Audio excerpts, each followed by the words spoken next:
Welcome to Ready for Mistakes. I'm your host, Jeff Smoody. This is a show where I have conversations with photographers and photo adjacent artists about their work.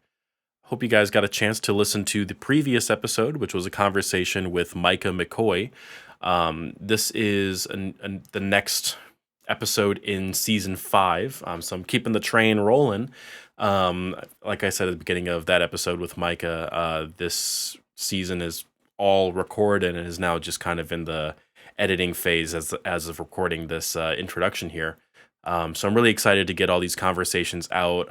Been having a really great time getting to know these artists more as people, but also getting to know their work, being able to really see this work, these projects, how they all came together is always so incredible. And I always hope that those of you listening have a similar experience with it.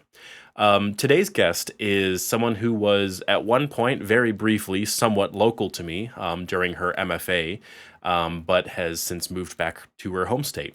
Today I'm speaking with Katelynn M. Rogers, who is a photographer who went to RISD for her MFA, which is where the somewhat local aspect comes in, but is now based in her home state of Ohio.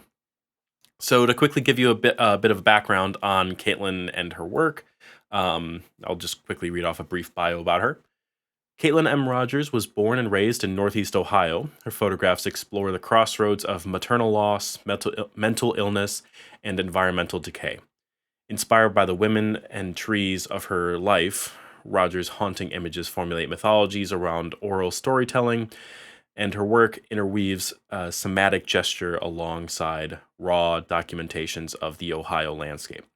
She received her BA in Fine Art Photography at Columbia College Chicago in 2022 and completed her MFA in Photography at the Rhode Island School of Design in 2025.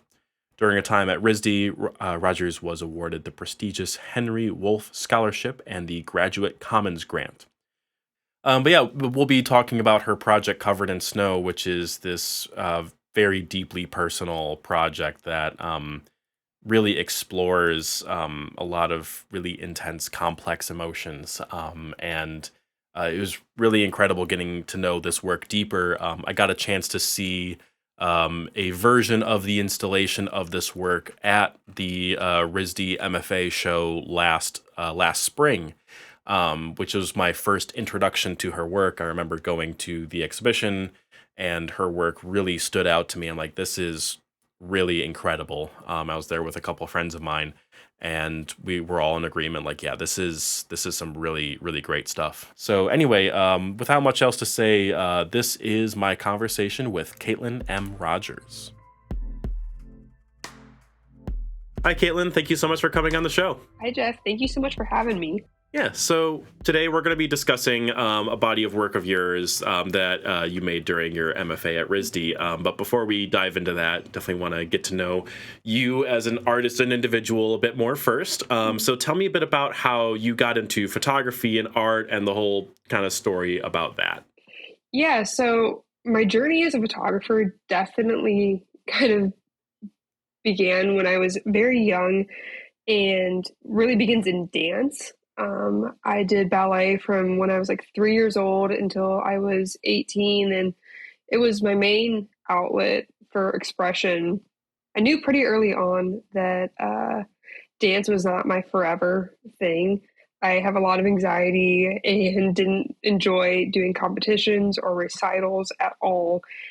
It felt like such an intimate form of expressing myself, and I didn't like sharing that with the world. I liked it for myself on my own. And at the time, as a teenager, I was going through a lot. I was in quite a few really crappy relationships and really struggling with expressing myself verbally, expressing myself through writing. I just didn't know how to get any of it out. And then I got an iPhone 5C one year and realized that I could set a timer up on that and I could do these dance movements and capture self-portraits. And I was like, I don't know what this is. It's weird. It doesn't feel like anything else that I've seen before, but it felt so cathartic. And Hmm. it really starts there. And for some reason, I went from iPhone pictures to buying a 35 millimeter film camera, despite not knowing anything about 35 millimeter film. I was like, that's what all the pros are doing. That's what I should be doing, obviously. Didn't know what aperture was for like 6 years. And I don't know. The rest is kind of history. Yeah, that's obviously there's never any shame with not being as familiar with those things. I mean, that's one of those things that like whenever I've taught people how to use cameras and Mhm. all that, even friends of mine that have been in photography for as long as I have, like my best friend is also a photographer, and she had a similar kind of like perspective on the gear side of things, and that's kind of one of the reasons why I don't like to spend too much time talking about the gear in this show, because that's not what's important. What's important is Yeah. the idea and the work and all that. And so obviously you, among many others in the same boat, have found that that is so much more important than Mhm. understanding how a camera functions. Yeah, and even today, it's like I'm using really kind of rickety equipment, but I'm also looking like I lost like 5 cameras to the swamp recently. Hmm. Like I'm just dropping stuff, throwing stuff, falling down hills. But I um I really struggled when it was time for me to transition. Like, I realized, okay, I'm using my phone, I'm using this camera. I know I don't know anything about this. I'm enjoying it so much, but I'm like only editing through Visco. Hmm. And Classic. classic.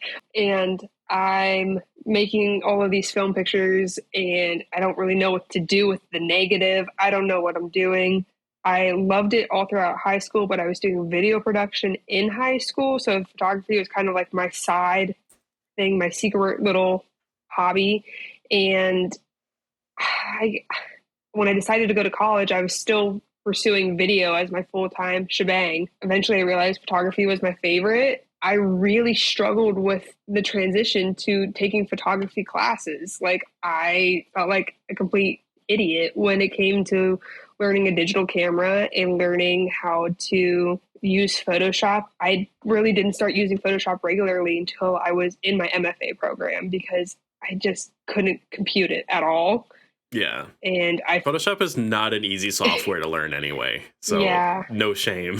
but yeah, it's just like I always felt extremely out of place with my process. I'm still figuring it out, but I feel like now at 26 years old and 2 degrees in photography later, I finally maybe understand some things. Yep. I know I try to remind myself the same exact thing sometimes, is that it's totally okay to shoot on like automatic, because essentially you're doing the same thing on your phone. And Hmm. like I have a little digital point and shoot that I use Hmm. for fun stuff. I have a film point and shoot as well. Same thing. It's like um it's more important to employ the ideas of the composition and the light, and like the attention to those things are so much more important in my eyes than like making sure you have the right depth of field and the right shutter speed. Yeah. It's never ending. Important to learn, but it's not a necessity. And I know there will be people that will fight me on that, And you know including the what? younger version of myself. Exactly. I think something else for me that has been very hard. My early photography classes, and even when I was in high school and in video production and finding holding cameras, something that was constantly drilled into me is that you have to use manual focus all of the Hmm. time. Well, I can't really see out of my left eye, and so I can't focus a camera to save my life. And it was kind of in a moment of like, okay, autofocus exists for a reason. It's Hmm. okay for me to use this.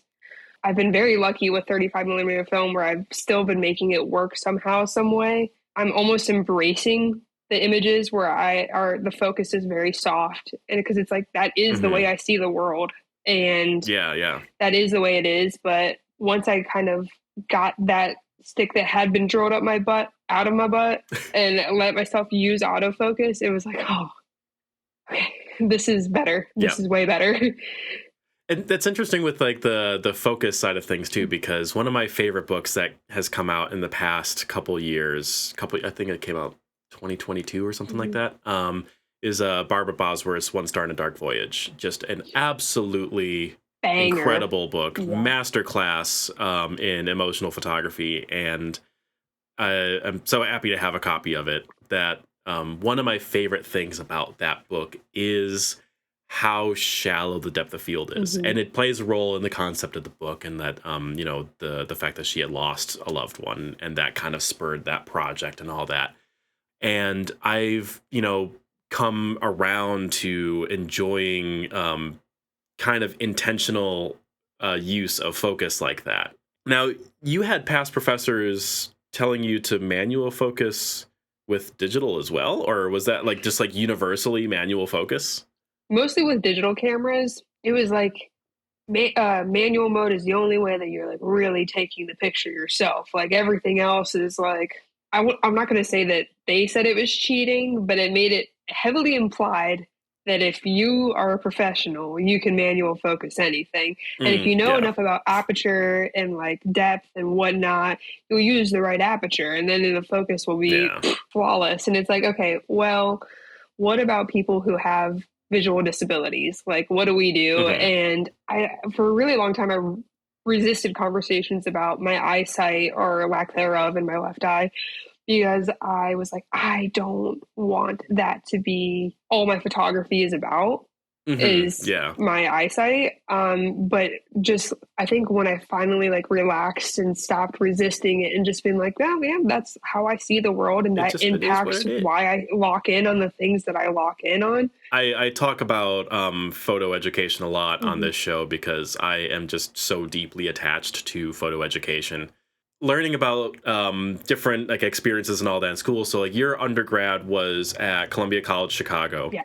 but you wound up going from Columbia College Chicago for undergrad and then going to RISD for grad school.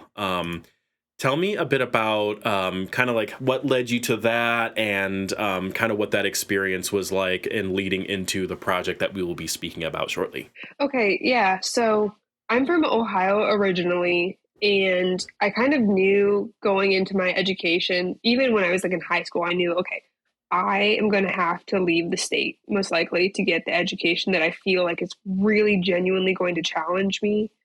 And so that's how I ended up at Columbia College of Chicago because I felt like, okay, this is a school that I'm going to actually, because they throw you in immediately into your Hmm. degree. It's not one of those, like if you go to RISD for undergrad, they make you fart around and do like drawing and painting classes. I was like, I'm not doing that. Um, I, Still useful stuff. ah, I do regret that. Like, I wish I would know anything about drawing now, especially with my current job. I really, really, really just wanted to get on it with being in the filmmaking program, and Columbia College of Chicago offered that. Again, turned out that I liked the photography more. But when I graduated in 2022, and I began doing work for a company that does the product photography for Home Depot. And I was like, I feel like I could be doing more with my life, and Yep. I was, at the time, I was in a very unhappy relationship. I was going through a lot in my life. I was dealing with the repercussions of experiencing a miscarriage during my senior year, like midterms week, senior year of undergrad. And I kind of was like, I'm just not going to deal with this. I, I'll deal with this later, and I have Yeah. to graduate. I have to get through this. Started working the Home Depot job and was like, okay, I guess this is actually affecting me. This is actually not great. And I feel like I need to be doing something with this trauma. And I need to Hmm. be focusing back on my art because that's the one thing that really feels like therapy for me. Like it's such I don't know, a way of release um, for all the bad stuff. But I was just in a very unhappy situation, and I was like, I really want to go to grad school. I want to do something more with my life than product photography right now, which there's nothing wrong with. It just wasn't for me. And I started to apply to grad schools programs. I applied to programs that were in Chicago, but part of me knew I needed to get out of Chicago to deal with the trauma of everything that happened in Chicago. Hmm. And I somehow, luckily, I applied to RISD kind of last minute, didn't think I was going to get in. almost didn't apply because the application was like, I'll regret it if I don't. But I also applied to BARD, and then I applied to SAIC in Chicago. So I applied like kind of all over the place. And Hmm. again, I was like, I don't know if this is even going to happen. Yeah. And I had met with, like I said, Jessica Hayes, who was a graduate student at Columbia College of Chicago, and she was so amazing with helping me with the process. And Jess is like one of the most talented photographers I know, and her work is so important for the environment, and her work is beautiful. And she told me that she ended up not getting into RISD, and I was like, oh fuck. Well, if she didn't get into RISD, I'm screwed. And somehow, some way, I ended up getting accepted. And I was like, okay, that is like a sign from the universe that I need to just get out of this place. And I actually haven't gone back to Chicago since because I needed to deal with things first. That became my thesis, was me dealing Hmm. with the repercussions of that trauma. That's how I ended up Yeah. almost 700, 800 miles away from where I was living. But I've boot bopped all over, and now I'm full Yep. circle back in Ohio, which Back has in been Ohio. great. Are you back in like your hometown, or are you elsewhere, just in the same state? I'm in the same state. I'm about 2 hours away from. I grew up in Canton, Ohio, and I'm currently living and working in Columbus. It is tough being in Ohio to get jobs working in the arts, specifically in teaching, even despite having a master's degree.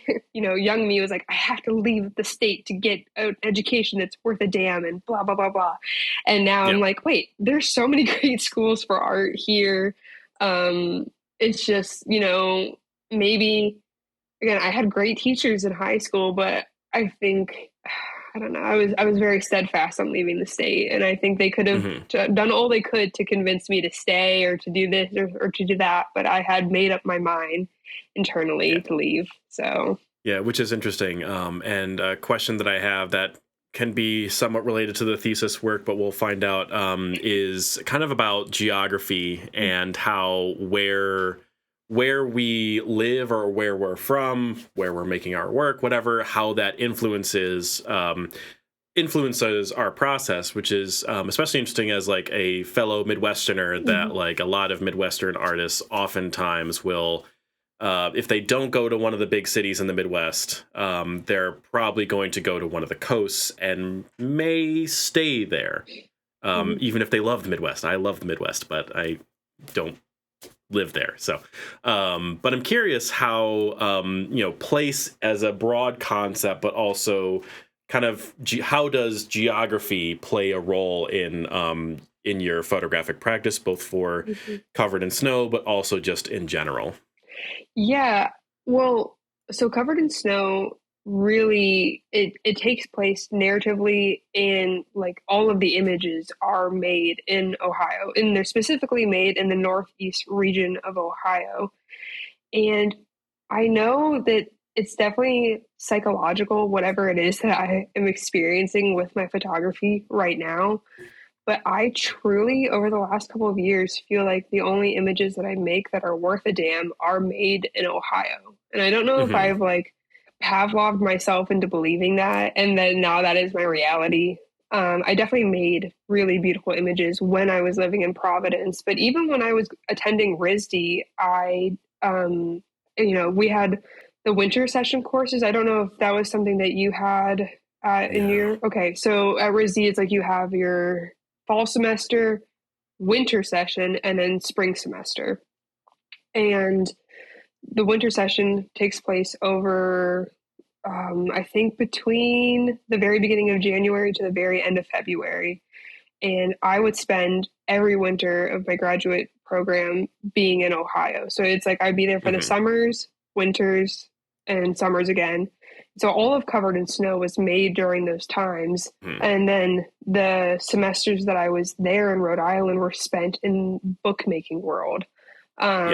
And so I guess when I'm here in Ohio, it's like I'm just so dedicated to the act of being in nature and making. And I think especially because with Covered in Snow, so many of the stories and so many of the experiences were placed in Ohio, in these neighborhoods where I was like, I guess I'm sorry, I haven't like described at all what Covered in Snow No, is yeah, we haven't gotten about. to that point yet. Yeah, it's like how can I make a book about the trees of Ohio? Like it Hmm. felt so important for me to return to these spaces and to walk in these paths and to walk where these incidents happened for me to make these images and then also just to write about them too. So I wrote a lot of like the blurbs that turned into my thesis while I was here.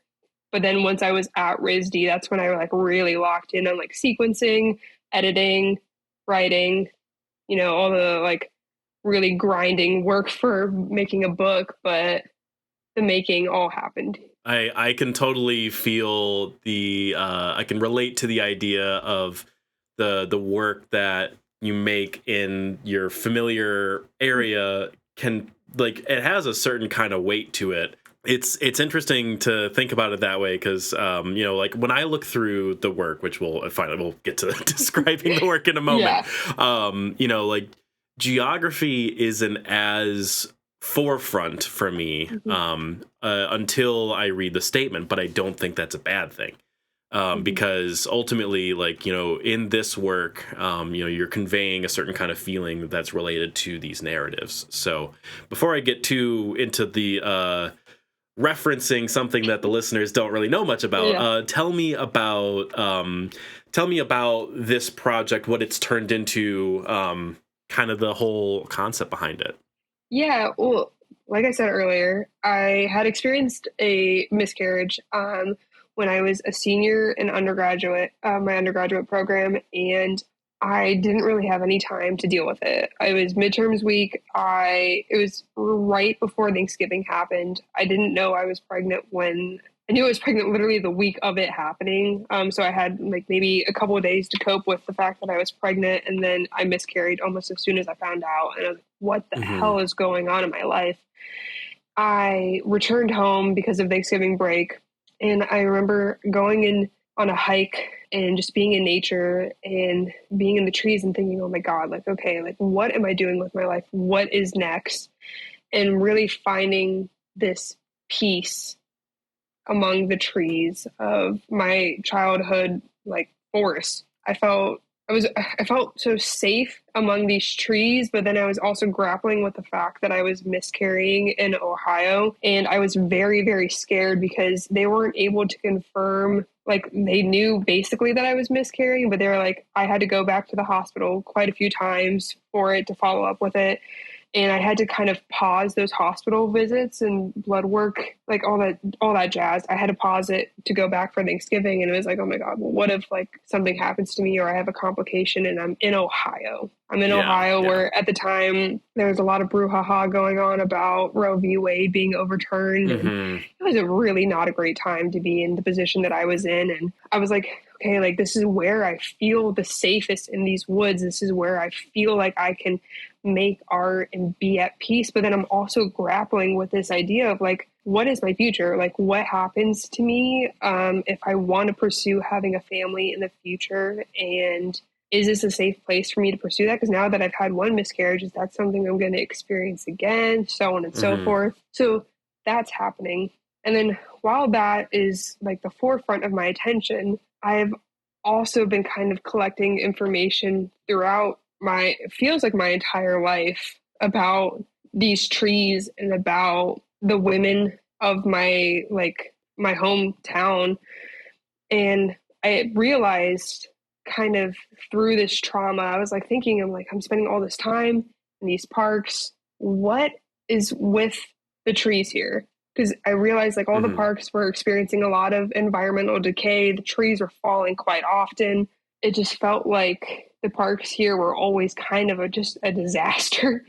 And I was like, I wonder, like, I realized, like, hey, all these trees are a disaster. Things are falling apart. Through online research about what was going on in these parks, if there is, like, actually, like, a blight occurring or whatnot, I Hmm. realized there is this, like, through line of, like, trees that had fallen in Canton, Ohio, that had killed women.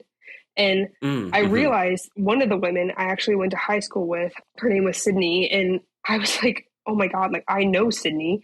and she had been killed by a fallen tree in Canton. And then a couple years prior, there had been a woman named Rachel who was also killed by a fallen tree. And then I was like, what the hell is going on in Ohio? Like, truly, what Yeah. is going on where the reproductive health care is a freaking disaster? The trees are a disaster. Where is it a safe place to be a woman in Ohio?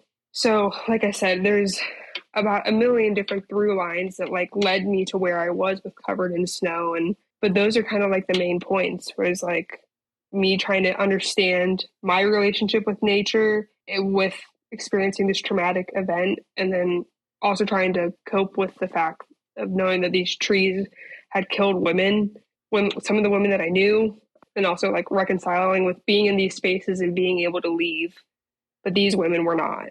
Yeah, and the looking through the work, it's almost entirely black and white. I think there's a few color images, and there's like a Polaroid installation piece that you have. Mm-hmm. The photographs that you have, they have this. They kind of bounce between very like almost ethereal looking, like this kind of like presence going on, and then there's these other very quiet moments of like I'm looking at the one that has the teeth being held and like the little is it honeysuckle or something, the little what look like little flowers or something like that in the palm of the hand. Those are Yeah. forget-me-nots. Of course, I can't help but think of Christine Potter's Dark Waters, because that is just like another incredible book to bring up, a second incredible book.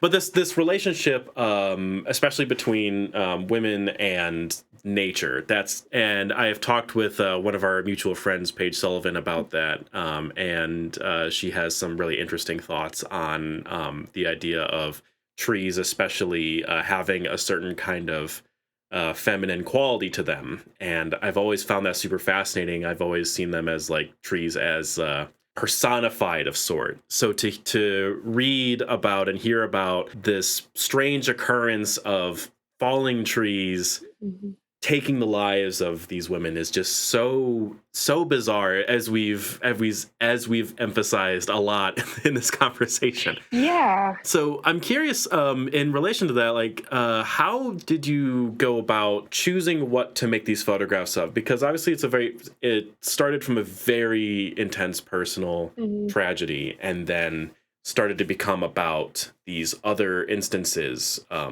Yeah. A lot of it was like a multitude of paths that I was exploring, where I was thinking a lot of the body, just because of like my own body and really struggling to understand,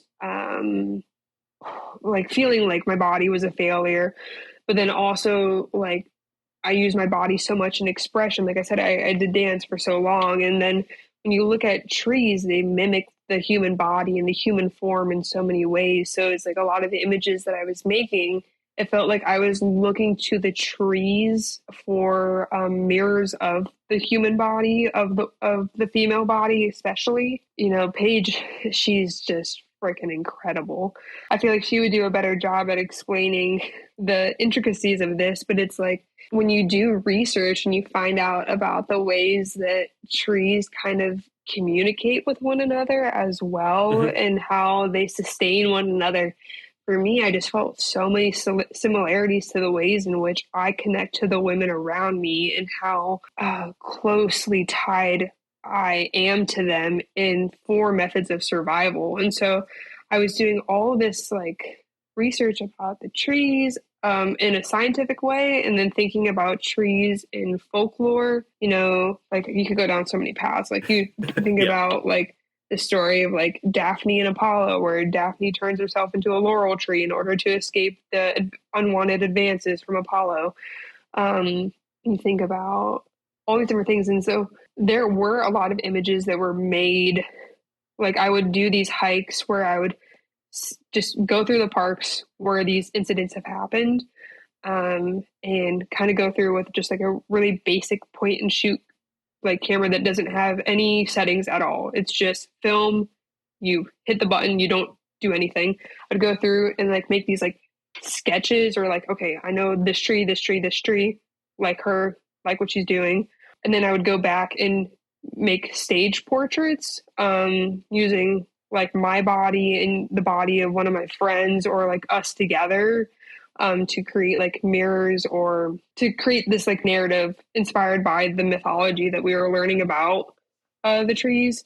But then a lot of the images were just kind of, I don't want to like reduce them down to like just sheer luck when you're like hiking, but a lot of it was just like being in the right place at the right time, the sun Yeah.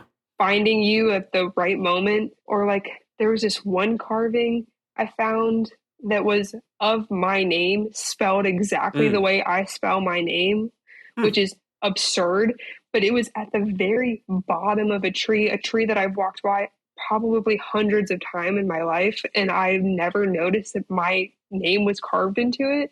I just looked down and found it, and that image felt so important for the book. Yeah, um yeah. but truly, like, luck led me to it. I was like thinking about it. I was like, there's this entire book. I think it's a common thing that a lot of us photographers struggle with social media, is like how much we post and how much we don't share. And there's this, I mean, the entire image sequence I'm so proud of, and so much of it does not exist online. It's just in like, I made 11 of these books, and it exists in those 11 books, and Yeah, that yeah. only. Yeah, I don't because I've seen the installation at the RISD MFA show last Mhm. year. I don't think the book was there. Don't No. believe it was. But I see the post you had from late last year that was about the book, and it's this yeah, it's a two-sided book where like you have like a one and then you flip it over and it's yeah. Yeah, I really came back to that throughout the book. So I talk about the tree strikes, and I talk about my miscarriage, and then I also talk about the case of my very good friend, who is also an incredible photographer. And if you ever get the opportunity to chit chat with her, fantastic person, Kat Kingery. She's also getting her graduate degree in photography in Arkansas right now. But her mother, Tammy, is a missing person in South Carolina. And Katelynn has, because she goes by Kat, but she's also a Katelynn. She has been just so open in talking about what has happened with her mother, and this idea of like her mother also disappearing within the trees of a landscape. I just, I don't know. It was really interesting to see our stories, and how she's missing a mother. I'm missing a child. We're both named Katelynn. We have so many similarities in our lives. We work the same jobs. We've had the same hair color. We study the same degree. Like, we are, and she's just such a special person in my life. What ties us together is like the ways in which we've been experiencing grief. And so she's a huge part of the book as well. Hmm. But I have these threads, right, that don't seem like, maybe there's nothing like explicitly connecting them, but it's like the through line of what's connecting them is me. And Yeah. so it's like, how do I represent that in a book? How do I write about this thing? Like when I was talking earlier about like not even talking about this in a linear way, like I don't feel like my brain really works well with chronological storytelling. And so I was really struggling with making my thesis. And I felt like the do-si-do was so perfect, because it acts as this literal structure for intertwining a thing Hmm. together. And even like the binding of the book, I have it sewn together in like a French twist. And so it's like the binding is really builds upon itself almost like a spider web. And so, and like spiders play a big role in the book as well, just because it's like I don't know, it's like the map that I was making with all of these narratives, it just turned into a web that just collected more and more and more. Which is interesting to me with a lot of these types of projects that they're so non-linear Mm-hmm. that it does pose such a difficult task on like how to translate it to a photo book format without falling too much into like the traditional, like, very formulaic approach to editing a photo book. And I think that this, since I've only been able to see the photos of it, that seeing that and thinking about this kind of like, it's almost like an infinity of sort. Like, it's just like that's one of those tools that you've utilized to deal with the amorphous nature of the project as a whole, is by essentially making it a book that doesn't actually have a start or an end of sort. One of the things that I forget if it was Robert Frank or another photographer that said that a good photo book should be able to function at any point in the sequence. And that's something that I've spent a lot of time thinking about. And sometimes I'll go to my shelf and just like pull off a random book. These days, it's been a lot of Dylan House-Thor's What the Rain Might Bring, because it's just such a kick-ass book. I just go random pages, kind of flip through a couple, and if I'm still able to like feel what's going on in the work, then it is functioning to some extent. And I can see how this style of binding that you've used is so effective at really like hammering that down, really driving it home to emphasize this non-linear narrative that you have. Yeah. And, because so the image sequence, I really struggled with that. Like, I had all of these images from all of these different landscapes. I was like, okay, so how am I going to do this? Am I going to have all the images from this park, then go into this park, go into this? And I was like, that's kind of boring. And also just like didn't really add up, because maybe I had 5 images from this one place, but only 2 from this other place. So it's like, it just wasn't even. And then I felt like that wasn't doing anyone justice. So the through line of the book, like the sequencing that I did, was all based in gesture, where if I'm reaching to the right in one picture, when you flip the page, it's like a branch is reaching to the other direction. Yeah. And so that is, I guess, my inspiration for how I sequenced everything. And like, I made a version of the book that was very much just Katelynn and I, my first year of grad school. And so one side of the book was my side, and then hers was the other side. And so I had gone to South Carolina and made a bunch of images there as well with Katelynn. And then she came to Ohio, and we made more images. And that book was structured where each page, like page 1 was me running from a tree, and her page 1 was her walking towards one, but they were all in the different landscapes. Sometimes it's like really meta like that, but then the version that I landed on with Covered in Snow is it's a little bit more fluid still, but it's still really based in gesture and how all of the images and all of the trees and all of the figures are still reaching towards one another and like reaching for a connection. And that's something that I think, just given the subject matter, it really helps with kind of developing that kind of rhythm and flow through things. I'm really attached to specifically one photograph that keeps coming to mind, is the tree carving that says "I was here," and it's like this age old thing. Like, we know that.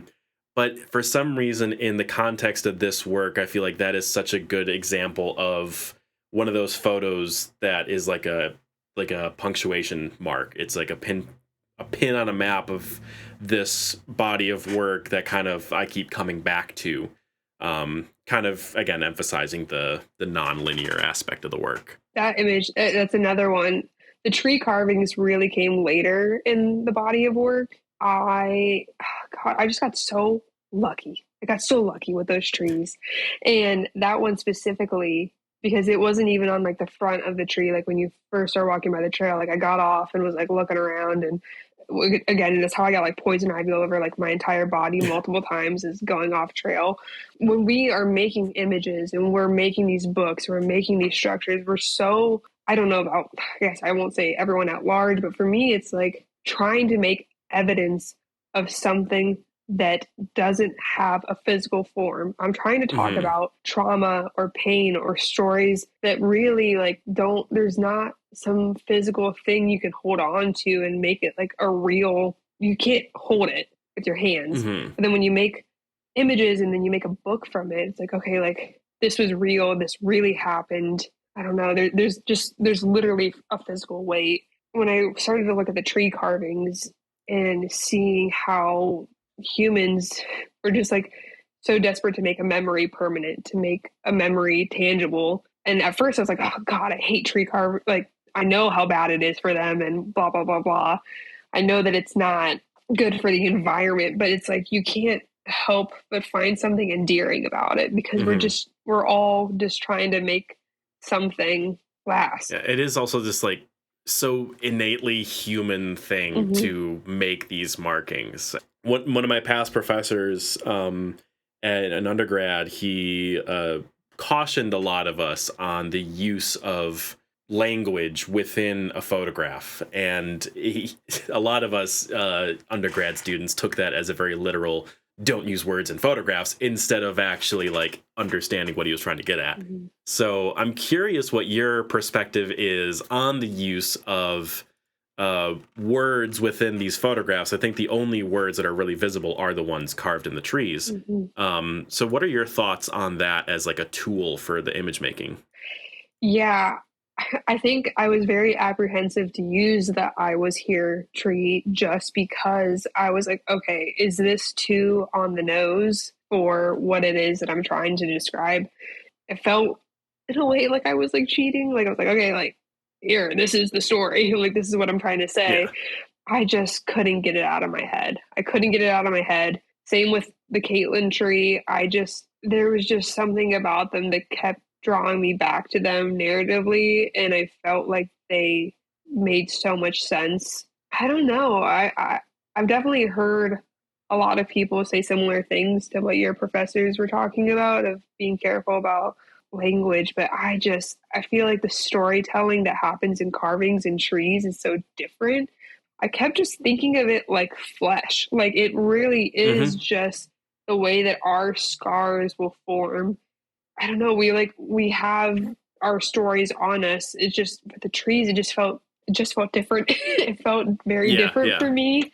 I've been kind of doing the opposite where I've been so drawn to like the stories that I'm finding and trying to photograph them and see if I find through lines within the different trees and the different stories. So I mean, I've had writing on trees on the mind for a while now, Yeah, yeah. but it is a good thing to consider. Yeah, it's one of those things like I would never carve into a tree myself, Mm. but I can't resist photographing that carving that someone leaves behind.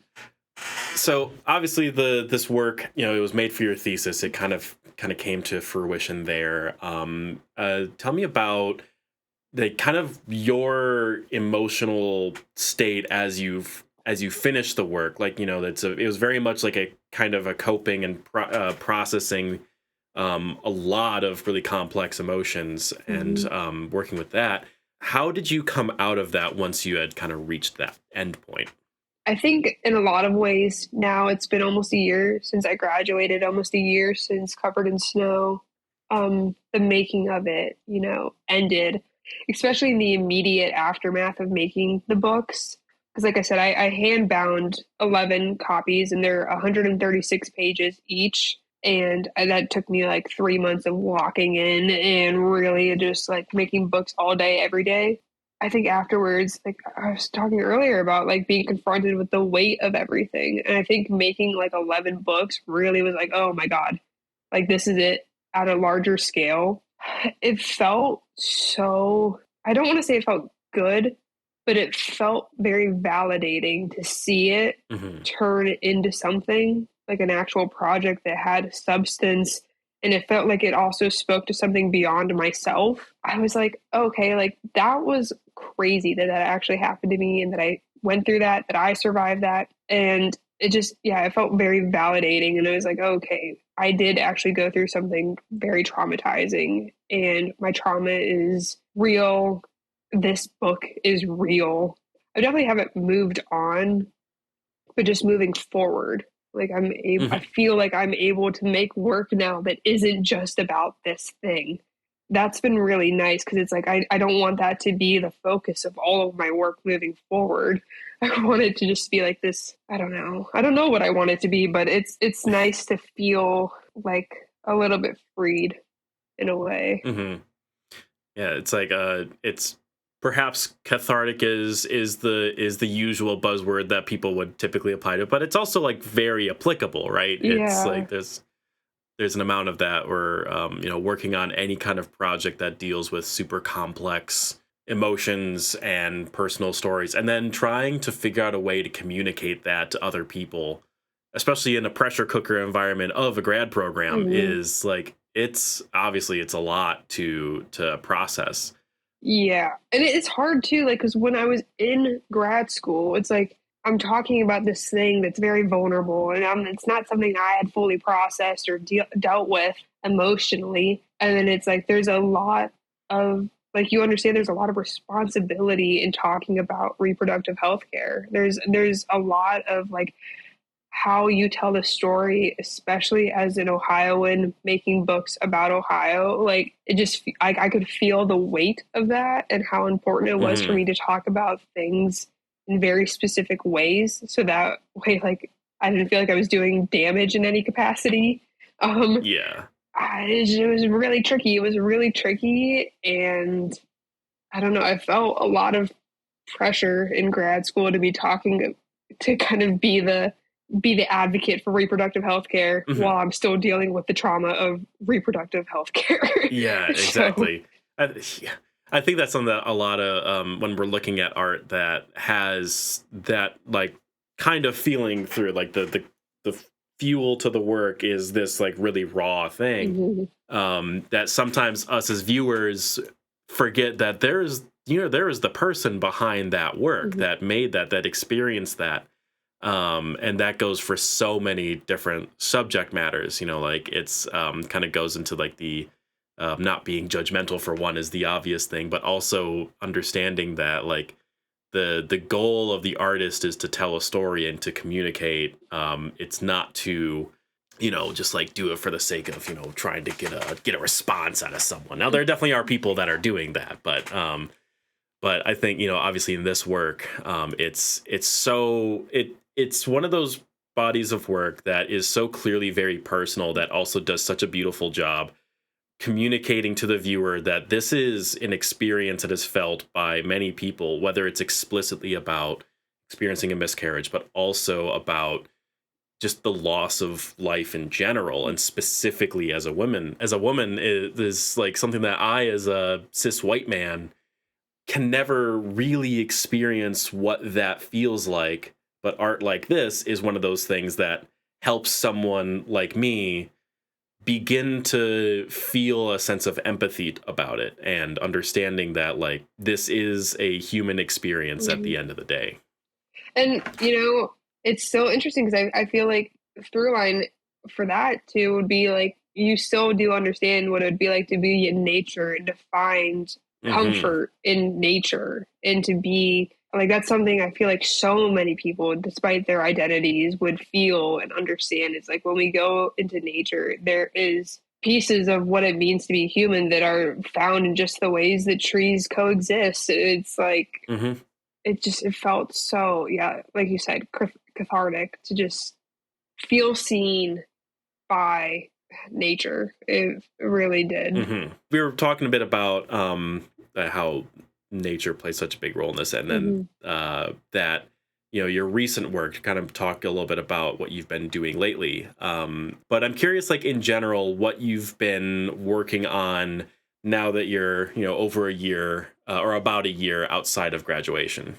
Yeah, so I'm working on it feels like a project that I've been working on since, like, day 1 as a photographer, but also just as a human in general. Like I've been very fascinated by my family's lineage.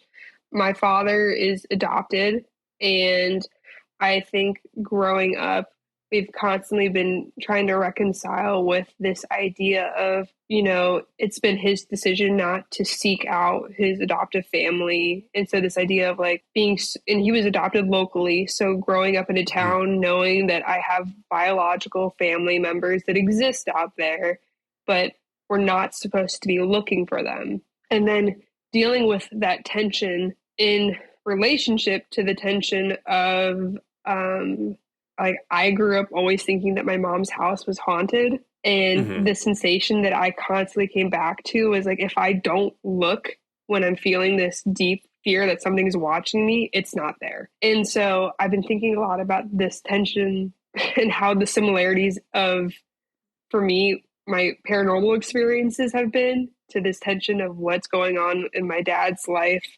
There's a lot of things going on right now with my father's health. And so it's just been, I've been making a lot of images in my childhood home, going back and photographing it and rephotographing it. Thinking about how do you talk about familial trauma without necessarily explicitly photographing your family, just because my family is very much doesn't really want to be in the books that I make. Yeah. They've been pretty like, I'm okay from out, I'll support you from over here. And that's totally fair. And Yeah. wanting to keep consent alive and well, keeping family relations alive and well. But like, how do you talk about these things that have impacted me like so deeply without them being involved? The work is so in like a very infant stage right now, Yeah. but Yeah. it's like just doing a lot of photographing, like I said, of my childhood home, photographing of my mom has like the wood paneling all over the upstairs, and looking for faces that are within the wood grain, and like Mm-hmm. doing but I don't know, it feels like this, it's in such an early stage right now, but it's something's happening, something's brewing. You've seen me struggling quite often on social media where I'm like moaning and groaning about the application processes for grants and the perpetual struggle of being an artist and trying to get the funding so I can, set Yep. some time aside and really focus on it. But I think I'm in a really beautiful phase of life right now where I'm balancing full-time work and the act of making, and it's allowing me to slow down a little bit also with making, which, when you go from being in grad school and like your full-time job is research and your full-time job is making a book within like 2 years, which is crazy. It's kind of nice to slow down and, Yeah. I don't know, really think about the ideas in a slower way. Yeah, I think that's one of the big benefits after, whether someone goes to grad school Mhm. or they have some other manufactured equivalent to going to art school.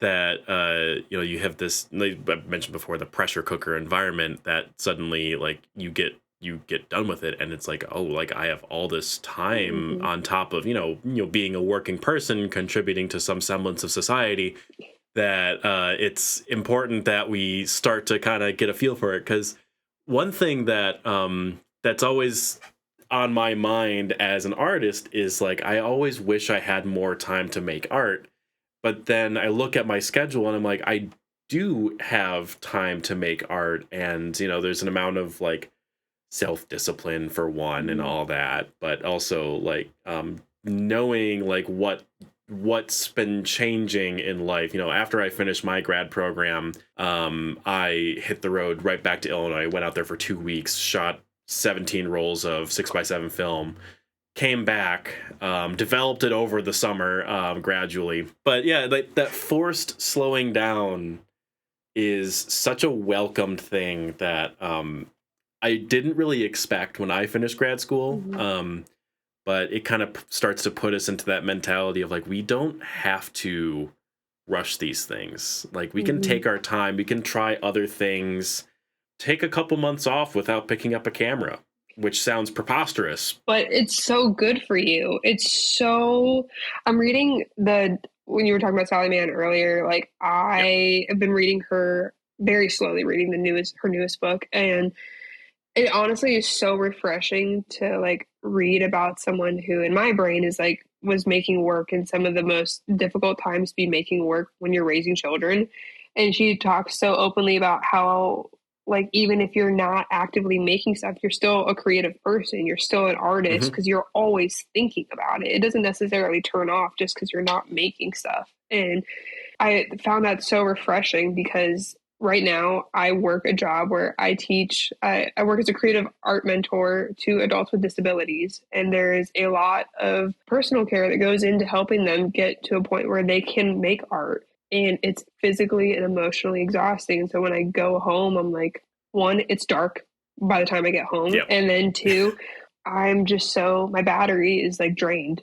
So it's like I've found like certain things that are very therapeutic for me as an artist, like bookmaking and practicing book structures and just teaching them about bookmaking and whatnot has been so good for me because it keeps me moving. It keeps the muscle moving, but I don't feel the pressure that, I don't know, I like make for myself. Hmm. But I am looking forward to this. I'm so grateful for the time changing. We touched on it a tiny bit just now about a subject matter that I think is super important for artists to talk about is the in between parts of being an artist, and like you mentioned, like what your day job is, and it's something that I think that a lot of artists that will see these projects come and go as people publish new books or exhibit solo exhibitions or whatever, that it feels like this magical thing that just kind of happens. And we don't really like, we get to talk about the ideas, we get to talk about the all the meat and potatoes of what that is, but not so much about like what went on between there, the very like everyday life things. So you talked a bit about that, and I'm curious about, these days, especially now outside of grad school, what that looks like for you and what the pacing of making work is. Of course, I see in your story that you go out a lot, but what is that like now for you? Yeah, I mean, I went from in grad school being able to, spend 8 hours a day every day working on printing and making a book to now it's like I have to really slowly, like, there's a lot more research that's going into the decisions that I'm making. I've been doing a lot more. I've been, been going crazy on Pinterest. But like, and I'm also taking the opportunity to go through my archives because I am somebody that shoots. Maybe I shoot a little bit more often than some of my other peers because I still try and shoot. I would say I shoot like every other day. I'm either out hiking or Hmm. I'm making self portraits here at home. And it's like, it's a muscle that I have to keep moving or else I go into psychosis. But um, I have so many images that I'm just going back through and taking the time, especially because I know that I feel like this current body of work that I'm focusing on, I feel like there's images that I made when I was like 15 that are speaking to some of the ideas that I'm exploring now. And so like going back through and like setting up like Alex Soth talked about the idea of making like a list of the images that we Hmm. want to make and or at least this idea of the list of images we want to make and Yeah. going back through and saying, okay, those ideas are there. How can I recreate this image that I made when I was 15? What are the like similarities that I don't know, what can I pull through? But it's like just little by little, like every day I try to make, I try to accomplish something tiny, whether it's like looking through one specific SD card and figuring out files that I maybe, because I keep everything. I keep Hmm. literally everything that I've ever made. And going back through an old SD card or going through the giant box of film negatives that's under my bed and like looking through things again. My house is currently a mess because I'm going through print inventory. And Yep. so literally everything on the other side of my everything over here is just me taking all of the prints out and going through all of everything. That's my day-to-day project right now is assessing what I do have. I mean, like my entire place is really set up for me to like take self portraits at any time. So there's like not a lot really like on my walls. But what I do need to do is take all my little work prints out and like plop them back on. I took them down because my younger brother, who's 11, was in town and I didn't want to like scar him for life. But I need to Yep. go back through and like put things back on the wall and like really start sequencing again because I love to make physical sequences as well. And like, you get back home from a long day at work and like, okay, there's an idea of something that could be switched around really easily or something or whatnot. It Hmm. makes so I am constantly looking at it. I also don't own a TV, so then it's like my free time is like art. Like it's one of those things, like finding something that keeps us level headed, and for some folks it's like the art that we've like dedicated our lives to is enough for Mhm. that. And that's like obviously so important in just maintaining humanity as much as it is keeping ourselves cognitively busy, even if it's not being, making you money for some reason. I feel so lucky that I have photography because photography truly is like this thing that it works as like a form of therapy. It's fun. I Hmm. like it. I find enjoyment of it. I've been so lucky that I have, won grants, I've won awards. I've had really amazing experiences that feel very validating for the work that I'm making. But at the end of the day, what really matters is the interactions that I have with me, my camera, and the trees. Like Yep. that is what breathes life into me. And as long as I have that, I'm solid. And I wish that everyone was as lucky as I am. But I have this thing that is like all consuming and makes my life feel worthwhile. Yeah. It's a good feeling to have that. Yeah, I think that about does it for the core conversation of things. Mhm. Tell me where, and well, the listeners really, tell the listeners where they can find your work, your social media, all that jazz, and anything upcoming. My website is cinematicdisaster.com, which is like a cinematic disaster. And then that is also my Instagram handle is a cinematic disaster. But also, if you look up Katelynn M. Rogers, Katelynn MROGERS, you probably will find me somewhere on Google in a scary way. But but yeah, coming up, I have a show in Akron, Ohio at the Akron Soul Train Gallery. It's going to be opening in November. I don't really have a ton of information quite yet about the specific dates that it's opening, but it's going to be another iteration of Covered in Snow. But they're letting me make a new book for it, and I'm really excited to share that. And I'm hoping that I can do some more exploring with the tree carvings because that was a later development, like I said, in the book making process. And it's been a very fun thing to explore with and I'm hoping I can incorporate some of that in that gallery space. So that's coming in November. Yeah, And on that note, I think we can probably call it there. Thank you so much, Katelynn, for coming on the show. It was really great to get to know you and your work, this body of work, and now all the thoughts going on with it. thank you for listening to my rambling. Yeah, I really appreciate taking the time to talk about it. Thank you for having me. Absolutely. I mean, thank you, folks, for listening, and we will see you in the next one. Thank you for listening to Ready for Mistakes. This series of interviews is entirely self-produced and self-funded and would not be possible without the generosity of guests' time and willingness to participate. If you would like to support the show, I will not take your money, and instead I ask you to subscribe and follow on our various social media profiles, and of course, to share it with your friends. Do you want to come on the show and discuss your work?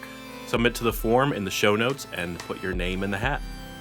Thank you again, and I'll see you in the next one.